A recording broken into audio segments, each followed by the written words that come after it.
From the world of politics to the world of business, this is Balance of Power.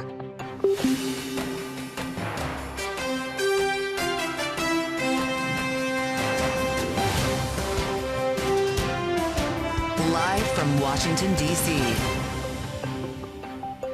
From Bloomberg's Washington, D.C. studios to our TV and radio audiences worldwide, welcome to Balance of Power. Alongside Joe Matthew, I'm Kaylee Lyons. President Trump set to announce major investments in artificial intelligence involving a joint venture between OpenAI, Oracle, and Softbank Group a day after being sworn into office with tech titans at his side. And after signing dozens of executive actions aimed at energy, climate, and the border. We'll talk with Fernanda Bozmoski from the Atlantic Council's Latin America Center about President Trump's efforts to end birthright citizenship in the U.S. And we'll spend time with Aaron David Miller from the Carnegie Endowment for International Peace as Israel opens a major military operation in the West Bank just as a negotiated ceasefire with Hamas takes hold in Gaza.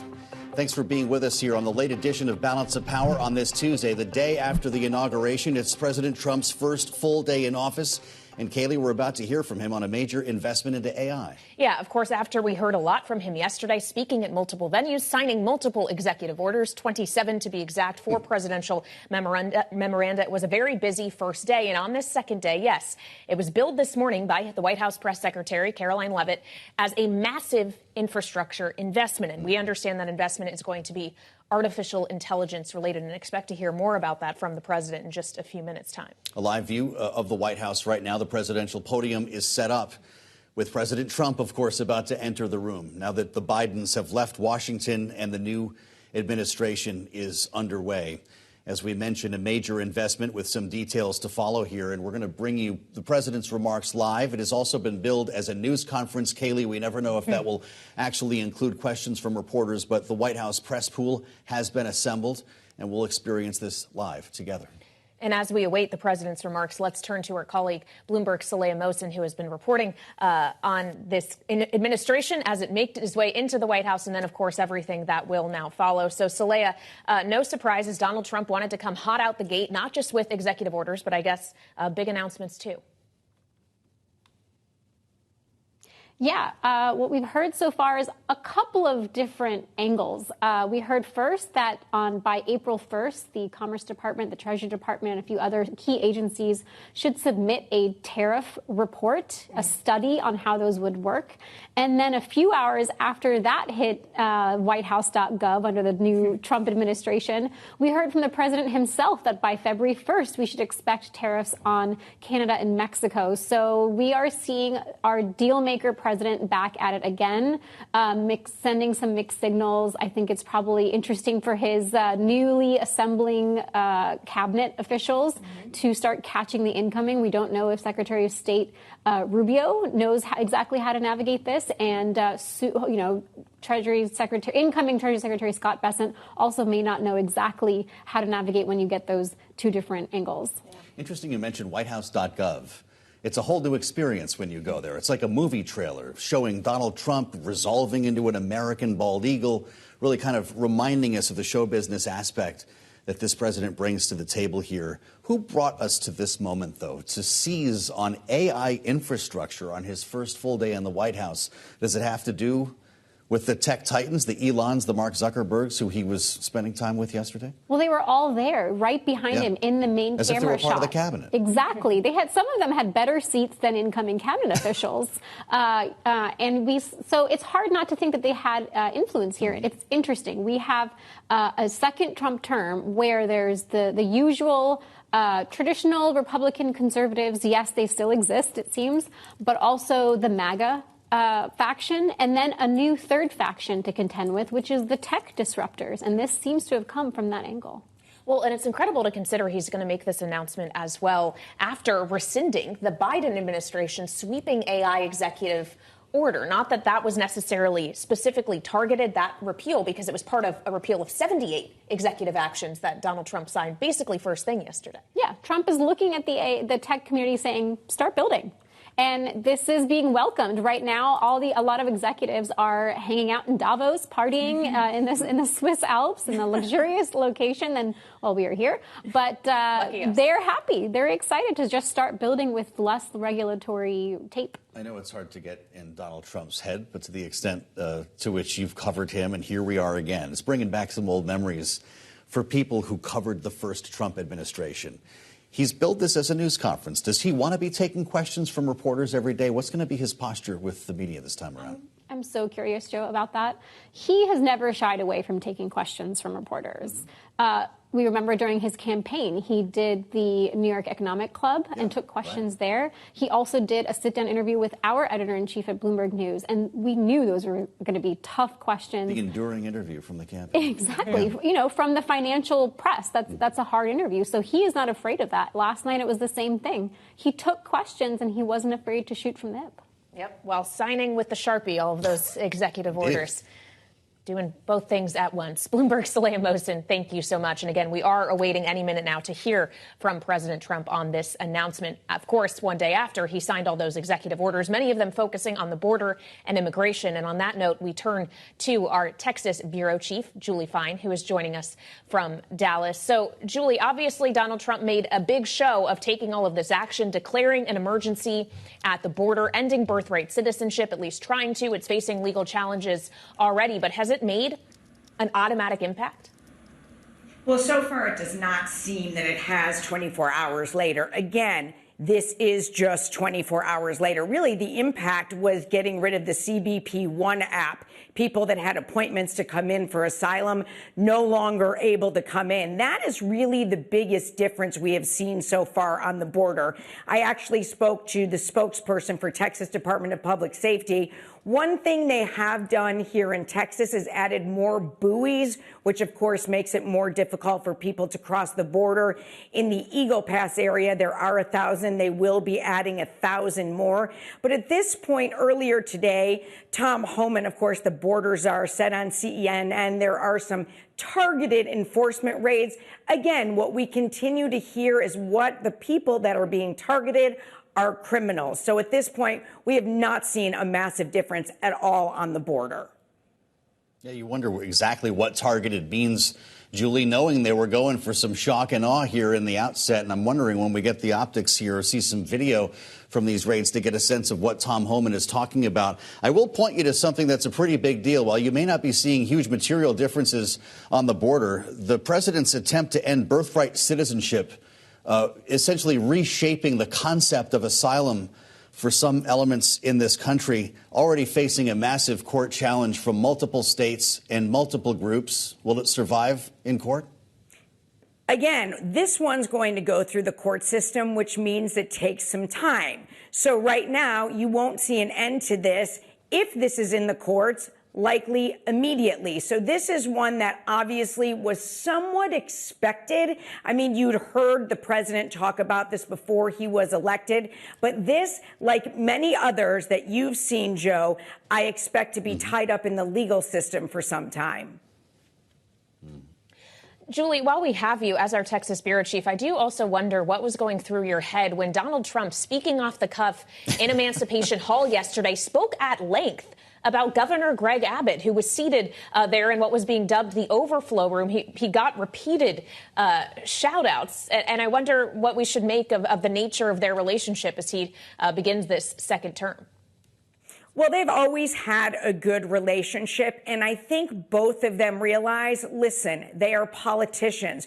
Both of them know with their base that this specific issue is a winner. So I was not surprised that he shouted him out. The amount of time and the length of it, I didn't think he'd go quite that far. He certainly was one that was spoken about the most. But those two seem to have a very good understanding of what their relationship does with their bases. Yeah, well, I mean, it just kind of reinforces the idea that Texas is going to be the center of the political universe for a while here. Julie Fine, even Ken Paxton got a shout out on Inauguration Day. And of course, we know that this is where Elon Musk has based his operations.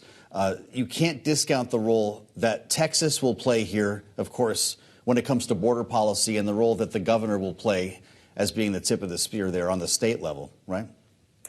Right. And Joe, also, what's very interesting to point out is for politicians here, this is simply a good play. Let's talk a little bit about our land commissioner, who immediately said, hey, we have all this state land, President Trump. We will give this to you for deportation facilities. Now, the land commissioner, not someone who is often talked about at length here in the state of Texas. In that conversation, she certainly was. Well, and as we consider these ongoing conversations, Julie, can you just remind us of what the numbers actually look like, how they have changed since the action President Biden took while still in office to tighten things up at the border, how much we realistically expect numbers of people crossing to go down versus people who are being deported, forced to leave the country? Well, first of all, the numbers in terms of the border crossings here in the state of Texas have been down for some time. You have to look at, there was also Operation Lone Star here in Texas. It was a massive show of force. So for some time, the numbers have been going down here. When you talk about deportations, I think what you're going to see when you hear about targeted deportations and targeted raids, those, I believe, will be in the northern cities. So I think you have to also keep that in mind as you look at the Texas border. Spending time with Bloomberg's Texas Bureau Chief Julie Fine as we wait to hear from Donald Trump. We have our eyes on the presidential podium set up at the White House, knowing that Donald Trump just wrapped up an important meeting with Republican leadership from Capitol Hill. The topic was, of course, the congressional agenda, but that has much to do with some of the topics that the president addressed in executive actions yesterday, and they're attempting to answer many of the questions that we have, lawmakers have, Kayleigh, on reconciliation, the way forward on this legislative agenda that's going to include a lot of things, including budgeting, the debt ceiling, border security, possibly the Trump tax cuts. And so we'll see if he has some guidance for us when he comes out to the podium today. Bloomberg's Texas Bureau Chief Julie Fine. Thank you, Julie, covering the border aspect for us. Kayleigh, it's something that we heard about in multiple EOs yesterday, and according to Tom Homan, the president's border czar, they are taking action today. We just haven't seen physical evidence of that. Yeah, he said in a targeted way, these operations on the part of ICE have begun. And obviously, this is Donald Trump in many ways keeping with the promises that he made on the campaign trail to take action on day one. We are now in day two. And as you say, Joe, it's no longer just about the office of the executive where Donald Trump will speak from in just a moment, but the way in which the branches of government are going to have to work together. Donald Trump is going to need Congress to accomplish much of the rest of his agenda, inclusive of tax reform and energy changes, yes. But if he wants something more comprehensive on the border and immigration policy, that too is likely to be wrapped up in reconciliation. How it is and when it is very much a question. Let's hear about this issue through the guise of Donald Trump, remembering, of course, that we told you in our polling showed that inflation was the #1 issue in the campaign. On Inauguration Day, the new president reflected on a very different issue, and it will sound familiar. This next order relates to the definition of birthright citizenship under the 14th Amendment of the United States. Good. That's a good one. Birthright. That's a big one. What about that one in the court?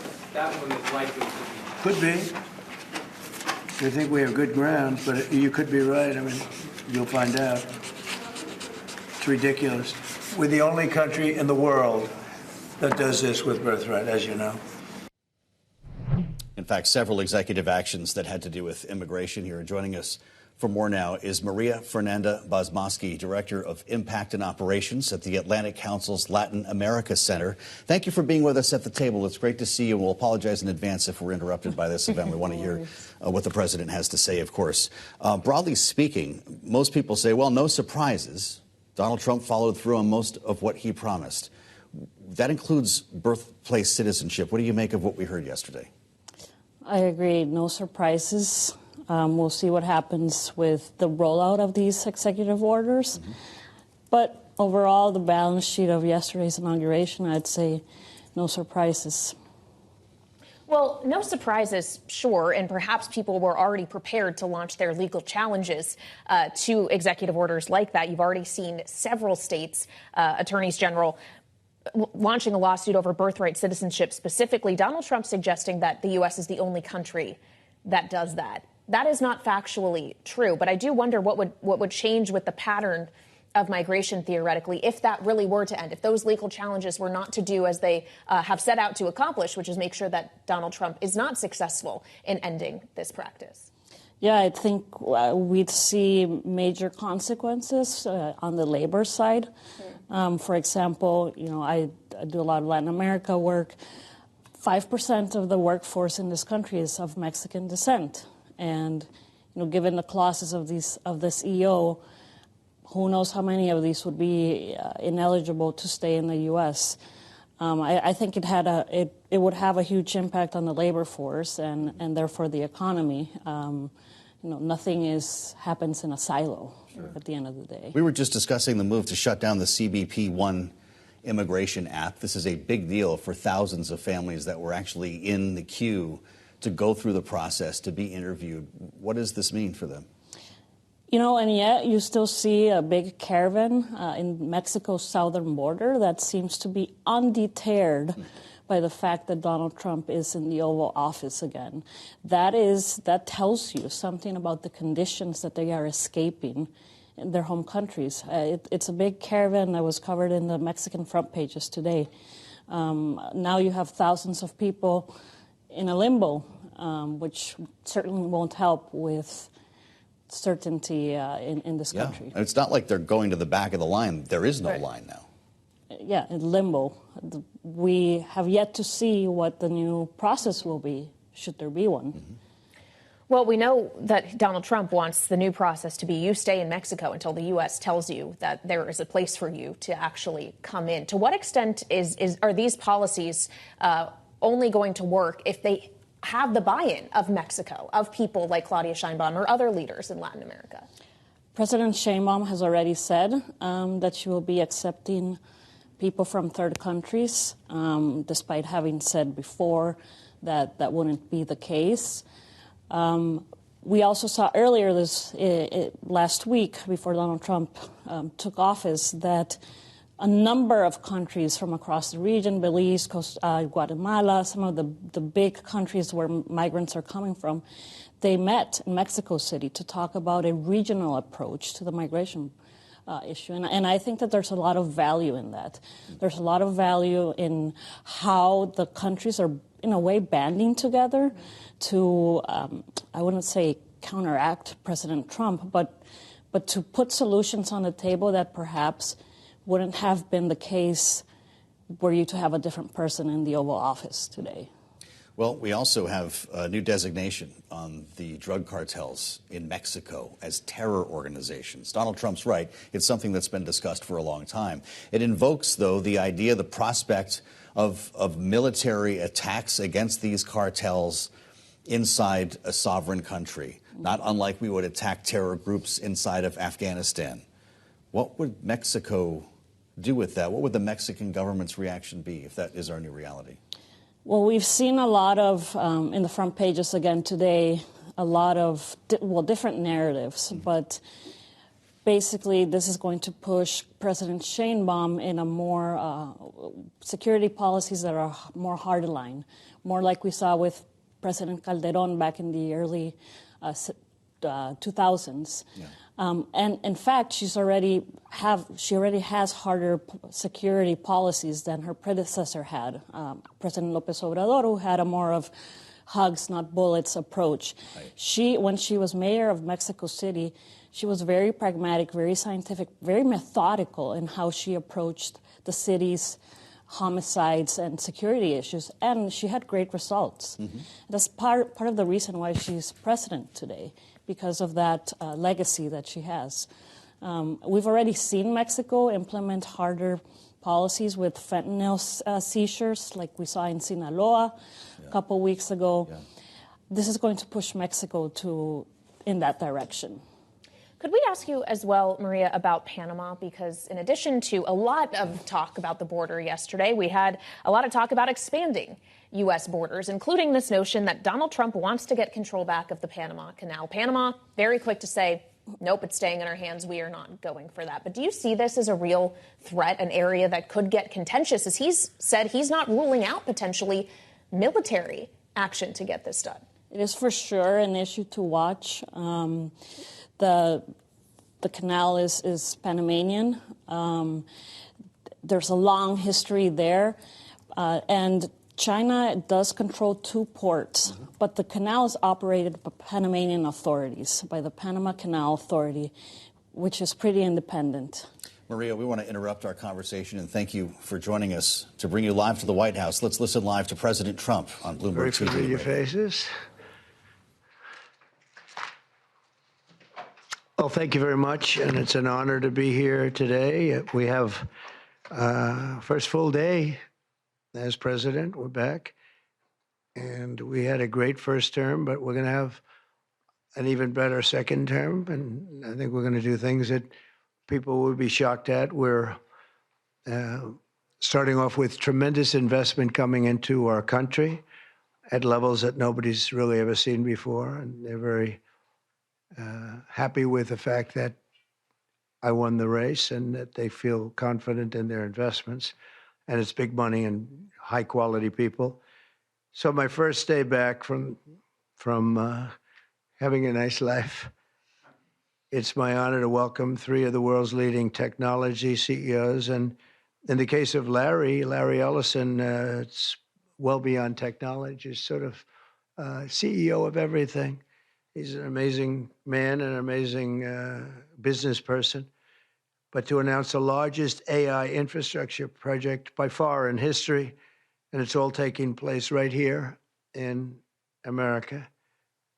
As you know, there's great competition for AI and other things, and they're coming in at the highest level. We're joined by Oracle Executive Chairman Larry Ellison, Softbank CEO, my friend Masa Yoshi's son, and CEO of OpenAI, and I would say by far the leading expert based on everything I read, Sam Altman. So that's great that you're coming in together. That's a massive group of talent and money.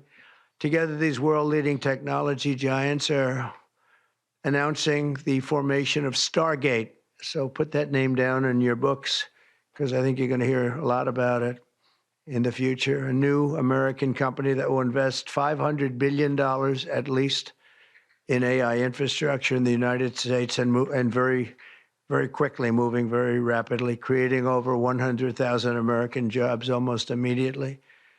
This monumental undertaking is a resounding declaration of confidence in America's potential under a new president. Let me be a new president. I didn't say it, they did. So I appreciate that, fellas. But it'll ensure the future of technology. What we want to do is we want to keep it in this country. China is a competitor and others are competitors. We want it to be in this country, and we're making it available. I'm going to help a lot through emergency declarations, because we have an emergency. We have to get this stuff built. So they have to produce a lot of electricity, and we'll make it possible for them to get that production done very easily at their own plants if they want, where they'll build at the plant, the AI plant, they'll build energy generation, and that will be incredible. But it's technology and artificial intelligence, all made in the USA. Beginning immediately, Stargate will be building the physical and virtual infrastructure to power the next generation of advancements in AI, and this will include the construction of colossal data centers, very, very massive structures. I was in the real estate business. These buildings, these are big, beautiful buildings. They're going to employ a lot of people. And physical campuses and locations currently being scouted nationwide. They're making their choices of locations. I think they have their choice.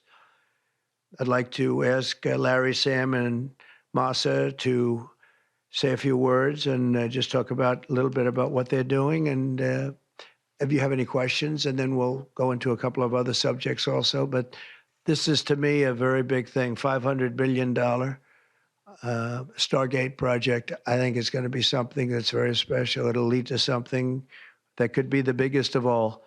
So, Larry, maybe we'll start with you, and we'll go down the line. Thank you.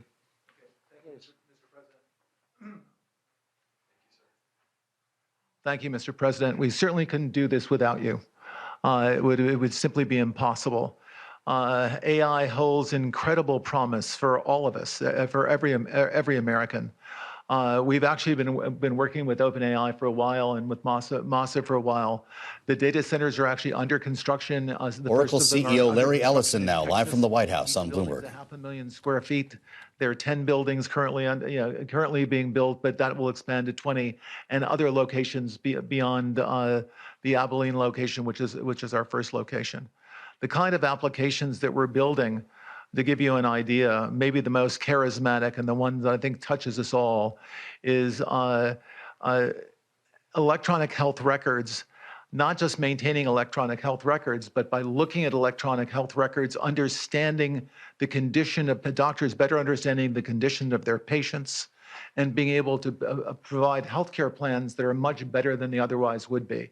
A doctor in Indian River Reservation would be able to see how a doctor at Memorial Sloan Kettering would treat the patient, or a doctor at Stanford would treat the patient.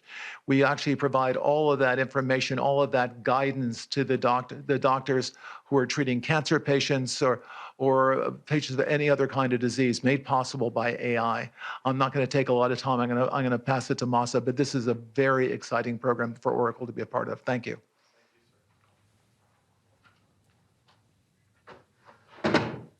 That was Larry Ellison, of course, the CEO of Oracle. We're now seeing Masayoshi Son of Softbank walking up to the podium for his turn.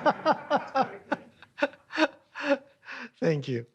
Well, Mr. President, last month I came to celebrate your winning and promised that we will invest $100 billion. And you told me, oh, Masa, go for 200. Yeah. Now I came back with 500. Because this is the, as you said yesterday, this is the beginning of golden age of America. This is one great example, I think, right? We wouldn't have decided to do this. I think so. This is the beginning of golden age. We wouldn't have decided unless you won. And yesterday we agreed, we signed to make this happen. That's great. Because of this day. Very nice. So we would make this happen. We would immediately start deploying $100 billion with a goal of making $500 billion within next 4 years, within your term. Right? Because of your success. So we are very, very excited to do this. And our partner is, of course, Softbank, OpenAI, Oracle, and additionally investing partner with MGX. On top of that, we have the technology partner, NVIDIA. And of course, Microsoft has been very, very supportive to SAM and continue to support all our success. This is not just for business. As Larry said, this will help people's life. This will help solving many, many issues, difficult things that otherwise we could not have solved with the power of AI. I think AGI is coming very, very soon. And after that, that's not the goal. After that, artificial super intelligence will come to solve the issues that mankind would never, ever have thought that we could solve. Well, this is the beginning of our golden age. Thank you very much. Thank you very much. Fantastic. Sam. I don't have too much to add, but I did want to say I'm thrilled we get to do this in the United States of America. I think this will be the most important project of this era. And as Masa said, for AGI to get built here, to create hundreds of thousands of jobs, to create a new industry centered here. We wouldn't be able to do this without you, Mr. President, and I'm thrilled that we get to. I think it'll be an exciting project. I think we'll be able to do all of the wonderful things that these guys talked about. But the fact that we get to do this in the United States is, I think, wonderful. So thank you very much. Could you just say one word?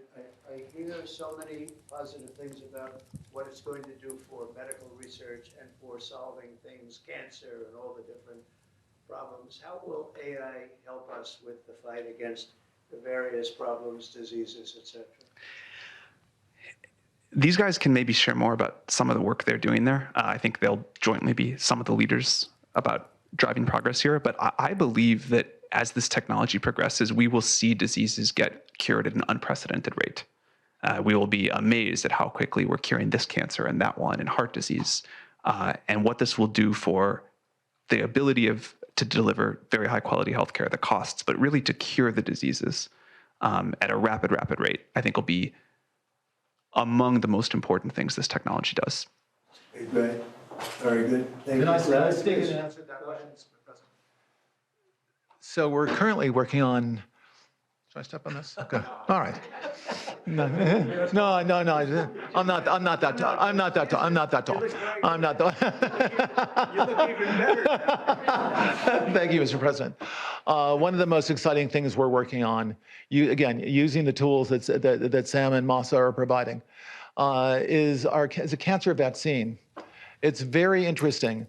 It turns out, I'll be quick, all of our cancers, cancer tumors, little fragments of those tumors float around in your blood. So you can do early cancer detection. If you can do using AI, you can do early cancer detection with a blood test. And using AI to look at the blood test, you can find the cancers that are actually seriously threatening the person. So we can, again, cancer diagnosis using AI has the promise of just being a simple blood test. Then beyond that, once we gene sequence that cancer tumor, you can then vaccinate the person, design a vaccine for every individual person to vaccinate them against that cancer. And you can make that vaccine, that mRNA vaccine, you can make that robotically, again, using AI in about 48 hours. So imagine early cancer detection, the development of a cancer vaccine for your particular cancer aimed at you, and have that vaccine available in 48 hours. This is the promise of AI and the promise of the future. Great. Thanks. Thank you, sir. We have a couple questions. Yeah, just 1 second. We'll finish up. But these are highly respected guys. I was shocked with Larry because I don't even think Larry does this stuff. You did a very good job for a guy that doesn't do it much, right?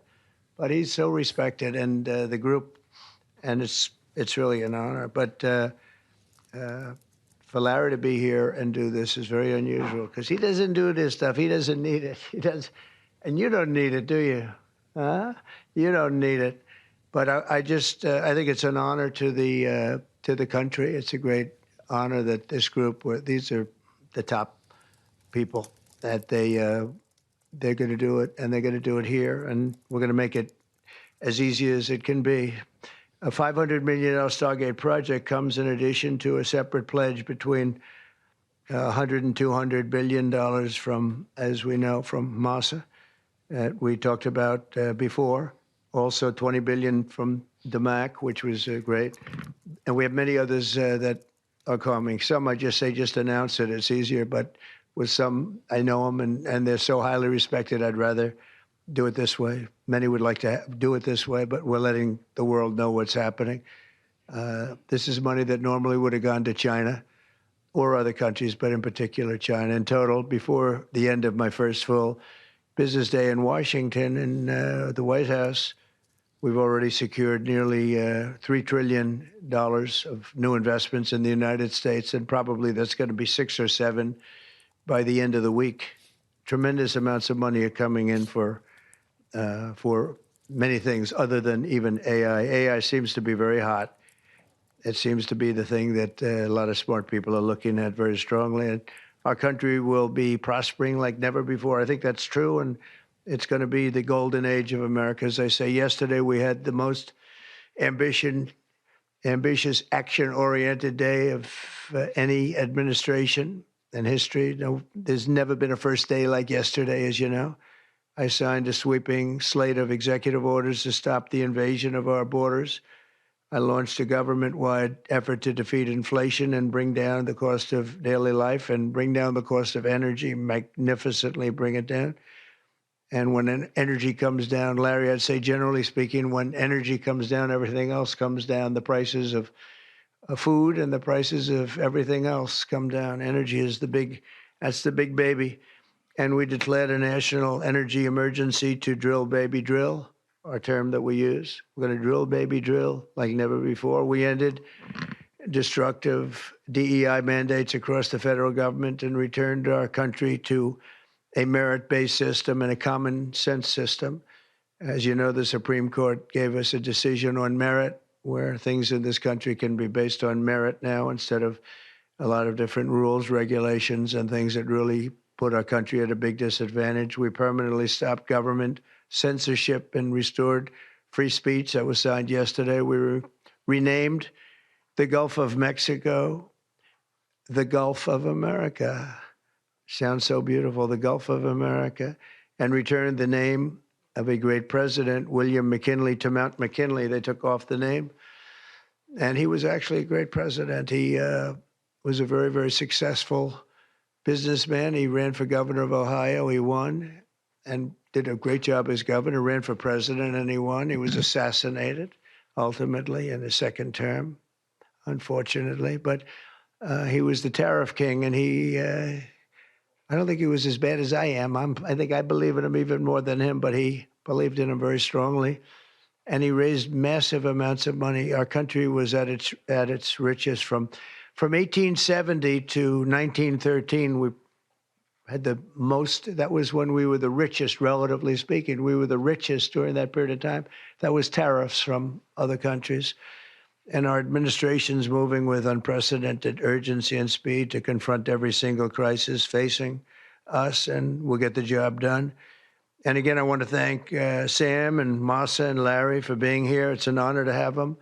And we'll take a few questions if you want. Some of the executive orders, you would agree that it's never acceptable to assault a police officer. Sure. Right? So then if I can, among those you pardoned, DJ Rodriguez, he drove a stun gun into the neck of a DC police officer who was abducted by the mob that day. He later confessed on video to the FBI and pleaded guilty for his crimes. Why does he deserve a pardon? Well, I don't know. Was it a pardon? Because we're looking at commutes and we're looking at pardons. Okay, well, we'll take a look at everything. But I can say this. Murderers today are not even charged. You have murderers that aren't charged all over. You take a look at what's gone on in Philadelphia. Take a look at what's gone on in L.A., where people murder people and they don't get charged. These people have already served years in prison, and they've served them viciously. It's a disgusting prison. It's been horrible. It's inhumane. It's been a terrible, terrible thing. I also say this. You go to Portland, where they wrapped police officers, shot police officers, nothing happened to anybody. You go to Seattle, where they took over a big chunk of the city and people died. Portland, a lot of people died. Wait a minute. And you go also, take a look at Minneapolis, because I was there and I watched it. And if I didn't bring in the National Guard, that city wouldn't even exist today. People were killed and nobody went to jail. So these people have already served a long period of time, and I made a decision to give a pardon. Joe Biden gave a pardon yesterday to a lot of criminals. These are criminals that he gave a pardon to. And you should be asking that question. Why did he give a pardon to all of these people that committed crimes? Why did he give a pardon to the J6 Unselect Committee when they burned and destroyed all documents which showed that they did what was wrong, not me? Wait a minute. Why did they give a pardon to all of his relatives? His brother, who made millions of dollars, to all these different people, he gave pardons. That's the question you should be answering. All right, go ahead. Yeah, please. If I can just follow up about your meeting. Can I just follow up with that really fast? No. I just want to ask go ahead. You said Tell us about your meeting with Speaker Johnson, Senator Thune. Did you reach any conclusion on this one big? Pretty much. I think we have a good situation now. It's been in some ways made simpler by Los Angeles because they're going to need a lot of money. And generally speaking, I think you'll find that a lot of Democrats are going to be asking for help. So I think maybe that makes it more one-sided. I think we're going to do very well. Look, we're going to take care of Los Angeles. I'm going there I'm going to North Carolina, which has been abandoned by the Democrats. And I'm going to North Carolina, very importantly, first. I'll be there on Friday. And then I'm going from there to Los Angeles. And then I'm going to Nevada. And I'm really going to Nevada to thank them for the vote, because we won Nevada overwhelmingly. And that's usually a Democrat vote. And I just want to go there to thank the people of Nevada for the big vote. So we'll be making that. Yeah, please. The leaders of the Proud Boys and the Oath Keepers were free following their pardons yesterday. At the time, back in 2021, you urged them to stand back and stand by. Is there now a place for them in the political conversation? Well, we have to see. They've been given a pardon. I thought their sentences were ridiculous and excessive. One of the guys took down a flag that was an anti-American flag, and he was given years in jail. I don't know the exact number, but he was given many years in jail. I thought it was very excessive. And at least the cases that we looked at, these were people that actually love our country, so we thought a pardon would be appropriate, yeah. Mr. President, is it also true in your conversations with Republicans today that you asked them to consider recess appointments for cabinet officials? I think, yeah, if it's needed. I don't think it's going to be needed.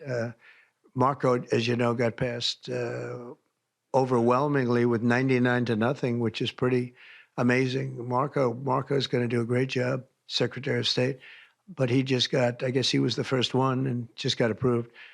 That's some vote, 99-0, and the nothing was a vote that he would have gotten if we wanted to do it. But you know whose vote that was? Who's doing a great job right now as vice president. Sort of a trade or a deal involving wildfire relief in an extension for a debt. Well, what I really want to have done, I was talking about this with the guys back in the Oval Office. Los Angeles has massive amounts of water available to it. All they have to do is turn the valve, and that's the valve coming back from and down from the Pacific Northwest, where millions of gallons of water a week and a day, even in many cases, pours into California, goes all through California down to Los Angeles, and they turned it off. It's off now. The valve goes, it turns toward the Pacific Ocean, and all that water goes pouring into the Pacific Ocean. If they did what I told them to do, they wouldn't do it because politically they didn't think it was good. I think it's great politically. I think they're dead politically. What they've done, they've destroyed the city. What they've done to that city is unbelievable. The sprinklers, their sprinklers in there like these right here that you see, none of them had any water in them. They didn't have any water. The fire hydrants, 40% of them had no water. The brush was just dry. Everything was dry. The sprinklers on the lawn weren't allowed to even be used. So, you know, everything was dry, and it was an inferno. They created an inferno. So we're demanding that they turn the valve back toward Los Angeles right now. It's not even believable that they haven't done it. Just so you know, they have a valve, and it turns like, think of a sink, but multiply it times many thousands of times the size of it. It's massive.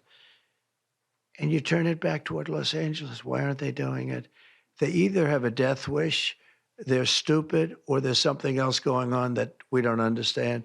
But we want the water that they're throwing away to be used for California. And that includes the farmers of California. You know, when you drive up north, you see all of the land. I couldn't believe it. I was with Devin Nunes when he was a congressman and some other congressmen from the area, and we're driving up and we're on the highway, and I keep looking at these farms, and the land is bone dry, and then you'd see an acre, about an acre or 2 acres, with the most beautiful green plants growing in it, the most beautiful you've ever. It's a rich stuff, and you look at the soil, and it's so rich. That soil is almost the equivalent to like Iowa soil. It's phenomenal. It's got no water. But the reason it has no water, I said, do you have a drought? No. I said, what do you mean you don't have a drought? Look at the thing. It's dry as a bone. The reason you have like an acre is because they say you can farm 1 acre, but no more, because they didn't want to waste water. But they throw the water into the Pacific Ocean. These people are crazy. So we're going to be issuing an executive order demanding that they immediately let that water come down through California. Farmers even people living in Beverly Hills. Now, those people have been a lot of them are wiped out. Believe it or not, they were having restrictions, Larry, you know about this.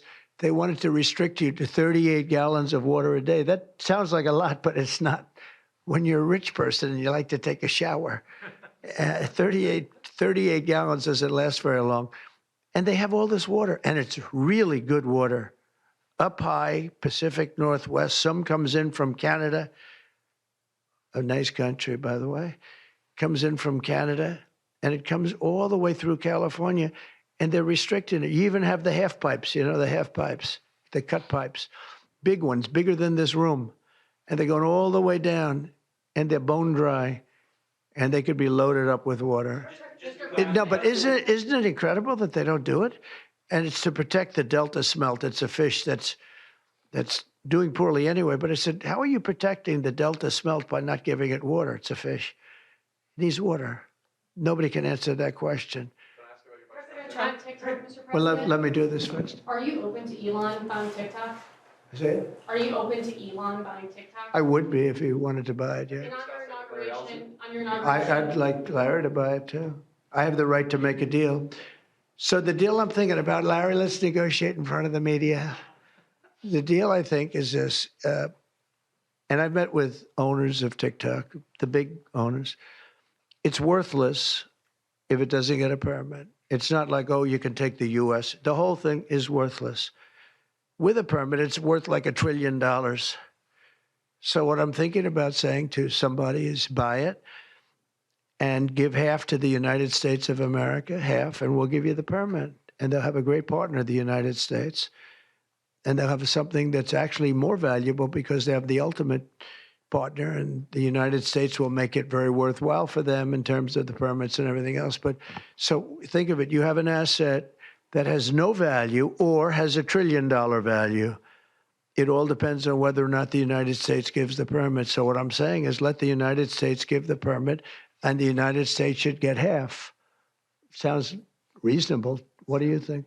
Sounds like a good deal to me, Mr. President. Yeah, he can afford it too. Mr. President, you're a president who has long said that you back the blue, but aren't you sending the message that assaulting officers is okay with these pardons? No, the opposite. In fact, I'm going to be letting 2 officers from Washington Police, D.C.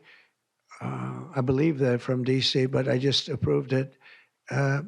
They were arrested, put in jail for 5 years because they went after an illegal, and I guess something happened where something went wrong.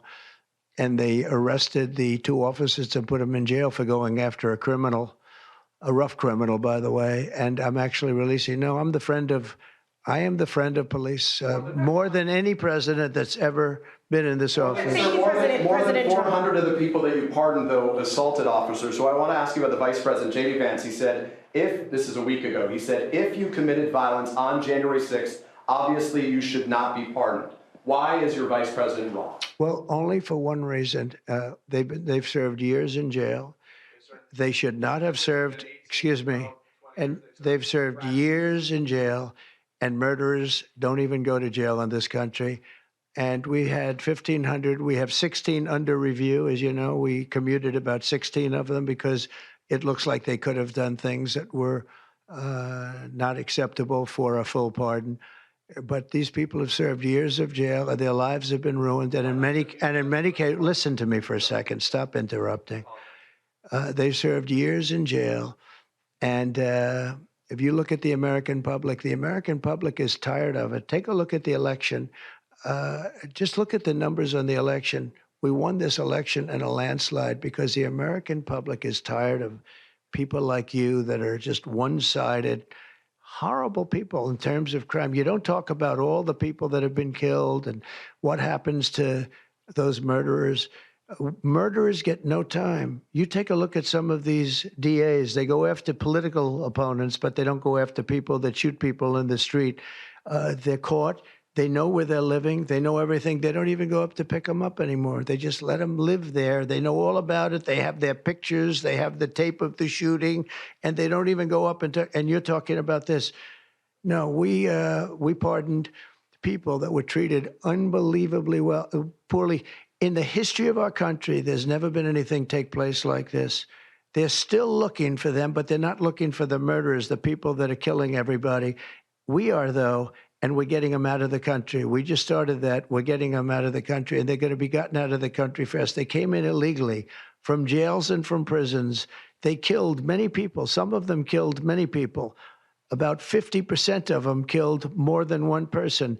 They were released into our country. That's what we're focused on, not the kind of nonsense you're talking about. You've called for a ceasefire in Ukraine. If Vladimir Putin doesn't come to the table to negotiate with you, will you put additional sanctions on Russia? Sounds likely. And do you think that the war should be frozen currently along the the war should have never lines? started. If you had a competent president, which you didn't, the war wouldn't have happened. The war in Ukraine would have never happened if I were president. But that couldn't happen because the election was rigged. Yeah, go ahead. Mr. President, there's been some debate within your orbit over whether or not to keep or eliminate H-1B visas. What's your position on that? Do you want to keep H-1Bs or do you want to get rid of them? I like both sides of the argument, but I also like very competent people coming into our country, even if that involves them training and helping other people that may not have the qualifications they do. But I don't want to stop. And I'm not just talking about engineers. I'm talking about people at all levels. We want competent people coming into our country. And HB1, I know the program very well. I use the program.